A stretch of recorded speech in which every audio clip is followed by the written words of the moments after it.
ಇನ್ನು ಉತ್ತರ ಕನ್ನಡ ಜಿಲ್ಲೆಯ ರೈತರಿಗೆ ಇನ್ನೂ ಕೂಡ ವಿಮೆಯ ಹಣ ಸಿಕ್ಕಿಲ್ಲ. ಡೇಟಾ ಮ್ಯಾಚ್ ಆಗಲ್ಲ ಅಂತ ವಿಮಾ ಕಂಪನಿ ಹಣವನ್ನ ಬಾಕಿ ಇರಿಸಿಕೊಂಡಿದೆ. 78ರಿಂದ 80 ಕೋಟಿ ರೂಪಾಯಿ ವಿಮಾ ಹಣ ಬಾಕಿ ಇದೆ. ಸ್ಯಾಟಲೈಟ್ ಮೂಲಕವೇ ಹವಾಮಾನ ಪರಿಸ್ಥಿತಿಯನ್ನ ಪರಿಗಣಿಸಿ ಪರಿಹಾರವನ್ನ ನೀಡೋದಕ್ಕೆ ಮುಂದಾಗಿದೆ. ಮಳೆ, ಗಾಳಿ, ಬಿಸಿಲು, ರೋಗದಿಂದ ಬೆಳೆ ನಷ್ಟದ ಬಗ್ಗೆ ಮಾಹಿತಿಯನ್ನು ಸಂಗ್ರಹ ಮಾಡಿದೆ. ಇನ್ನು ಮಳೆ ಹವಾಮಾನ ಡೇಟಾ ಸರಿಯಿಲ್ಲ ಅಂತ ಇನ್ಶೂರೆನ್ಸ್ ಕಂಪನಿ ಕ್ಷೇಮ ಜನರಲ್ ಇನ್ಶೂರೆನ್ಸ್ ಕಂಪನಿಗೆ ಈಗಾಗಲೇ 3ನೇ ಬಾರಿ ನೋಟಿಸ್ ಅನ್ನು ನೀಡಲಾಗಿದೆ. ಕೇಂದ್ರ ಕೃಷಿ ಇಲಾಖೆಯ ಆಯುಕ್ತರು ನೀಡಿದ ಆದೇಶಕ್ಕೂ ಕೂಡ ಡೋಂಟ್ ಕೇರ್ ಅಂತ ಇದೆ. ಸೆಂಟ್ರಲ್ ಟೆಕ್ನಿಕಲ್ ಅಡ್ವೈಸರಿ ಕಮಿಟಿಯಿಂದ ಕ್ರಮ ಕೈಗೊಳ್ಳುವಂತ ಎಚ್ಚರಿಕೆಯನ್ನು ಕೂಡ ನೀಡಲಾಗಿದೆ. ಇನ್ನು ಇದೆಲ್ಲ ಆದ ನಂತರ ಕೊನೆಗೂ ಕೂಡ ಇನ್ಶೂರೆನ್ಸ್ ಕಂಪನಿ ಬಗ್ಗಿದ್ದು 3 ವಾರಗಳ ಸಮಯಾವಕಾಶವನ್ನು ಕೋರಿದೆ.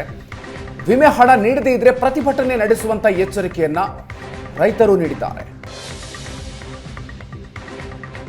ವರ್ಷದ ಏನು ಹವಾಮಾನ ವೈಪರೀತ್ಯದಿಂದ ಏನು ತೋಟಗಾರಿಕಾ ಬೆಳೆಗಳೇನು ಹಾಳಾಗಿದ್ದಾವೆ, ಹಳೆಯಾಳ ತಾಲೂಕು ಸೇರಿ ಸುಮಾರು ಉತ್ತರ ಕನ್ನಡ ಜಿಲ್ಲೆ ಸುಮಾರು 100 ತಾಲೂಕು ಗ್ರಾಮ ಪಂಚಾಯತ್ಗಳಲ್ಲಿ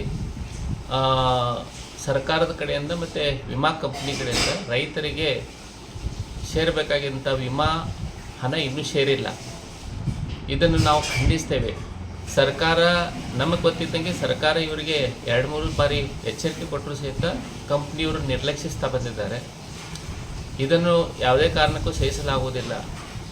ಕೂಡಲೇ ರೈತರಿಗೆ ಈ ಬೆಳೆ ವಿಮೆ ಏನು ಪರಿಹಾರ ಸಿಗಬೇಕು ಮತ್ತು ಸರ್ಕಾರ ಈ ನಿಟ್ಟಿನಲ್ಲಿ ಕಂಪನಿ ವಿರುದ್ಧ ಏನು ಕ್ರಮ ತೆಗೆದುಕೊಳ್ಳಬೇಕು ಅದನ್ನು ತೆಗೆದುಕೊಂಡು ರೈತರಿಗೆ ನ್ಯಾಯ ದೊರಕಿಸಿಕೊಡುವಂಥ ಕೆಲಸ ಸರ್ಕಾರ ಮಾಡಬೇಕು.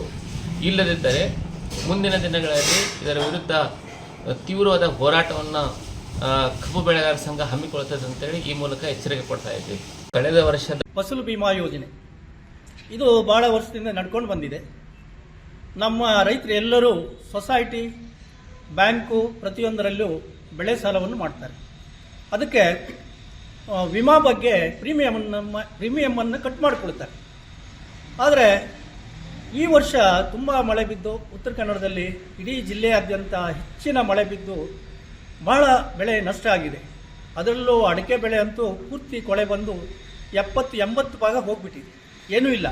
ರೈತರು ಬದುಕೋದು, ಅವರ ಜೀವನ ಮಟ್ಟ ಎಲ್ಲ ಕುಸಿದು ಹೋಗಿ ಬದುಕೋದು ಭಾಳ ಕಷ್ಟ ಆಗಿದೆ. ಇಂಥ ಪರಿಸ್ಥಿತಿಯಲ್ಲಿ ಬೆಳೆ ವಿಮೆ ನಮ್ಮ ರೈತರಿಗೆ ಸಹಾಯಕ್ಕೆ ಬರಬೇಕಿತ್ತು. ಆದರೆ ಇವತ್ತು ಈಗ ಜನವರಿ, ಏಪ್ರಿಲ್, ಇದು ಫೆಬ್ರವರಿ ಮುಗಿದ್ರೂ ಇದ್ರ ಬಗ್ಗೆ ಯಾವುದೇ ಸುದ್ದಿ ಇಲ್ಲ. ಯಾವುದೇ ರೈತರಿಗೆ ಇದ್ರ ಬಗ್ಗೆ ರೈತ ಅಥವಾ ಸರ್ಕಾರದ ಅಧಿಕೃತ ಆದಂಥ MP, MLA ಇವರು ಯಾರು ಈ ಬಗ್ಗೆ ಏನು ಹೇಳ್ತಾ ಇಲ್ಲ. ನಾವು ಯಾರನ್ನು ಹೋಗಿ ಕೇಳಬೇಕು ಅನ್ನೋದು ಗೊತ್ತಾಗ್ತಾ ಇಲ್ಲ. ಭಾಳ ತುಂಬ ಚಿಂತಾಜನಕ ಪರಿಸ್ಥಿತಿಯಲ್ಲಿ ನಮ್ಮ ಕುಟುಂಬಗಳು, ರೈತ ಕುಟುಂಬಗಳು ಸಾಗಿಸ್ತಾ ಇದ್ದಾರೆ. ಆದರೆ ಇದರಲ್ಲಿ ಒಂದು ವಿಶೇಷ ಸುದ್ದಿ ಬಂತು. ಚಿತ್ತಾಪುರ ತಾಲೂಕಿನ 2 ಪಂಚಾಯತ್ಗಳಿಗೆ ಈಗಾಗಲೇ ಫಸಲು ಬಿಮಾ ಯೋಜನೆಯ ಫಲಾನುಭವಿಗಳನ್ನು ಗುರುತಿಸಿ ಅವರಿಗೆ ಹಣ ಸಂದಾಯ ಆಗಿದೆ ಅಂತೇಳಿ. ಇದು ತುಂಬ ಸಂತೋಷದ ವಿಚಾರ. ಆದರೆ ಉಳಿದ ಪಂಚಾಯತ್ಗಳಿಗೆ ಯಾಕೆ ಬರಲಿಲ್ಲ? ಇದಕ್ಕೆ ಅವರು ಉತ್ತರವನ್ನು ಕೊಡಬೇಕು. ಯಾಕಂದರೆ ಇವತ್ತು ಮಳೆ ಎಲ್ಲ ಕಡೆಯಲ್ಲೂ ಸಮ ಬಿದ್ದಿದೆ. ಇಲ್ಲಿ ಭಾಳ ಅತಿವೃಷ್ಟಿ ಆಗಿದೆ, ಎಲ್ಲರಿಗೂ ನಷ್ಟ ಆಗಿದೆ.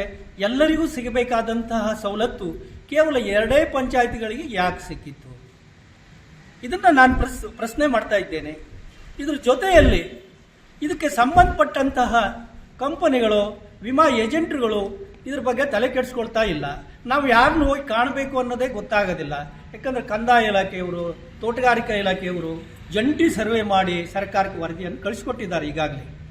ಆದರೆ ಇವತ್ತು ಕೋಟಿಗಟ್ಟಲೆ ಪ್ರೀಮಿಯಮನ್ನು ತುಂಬಿಸಿಕೊಂಡಂಥ ಈ ಸಂಸ್ಥೆ ರೈತರಿಗೆ ಕಿಂಚಿತ್ತೂ ಹಣ ಕೊಡದೆ ಹೋದರೆ ನಾವು ಯಾರನ್ನು ಕೇಳಬೇಕು?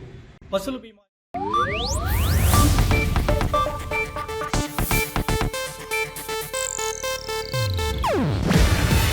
ಇದು ಏಷ್ಯಾನೆಟ್ ನ್ಯೂಸ್ ನೆಟ್ವರ್ಕ್ ಪ್ರಸ್ತುತಿ. ನೀವು ನೋಡ್ತಿದ್ದೀರಾ ಏಷ್ಯಾನೆಟ್ ಸುವರ್ಣ ನ್ಯೂಸ್.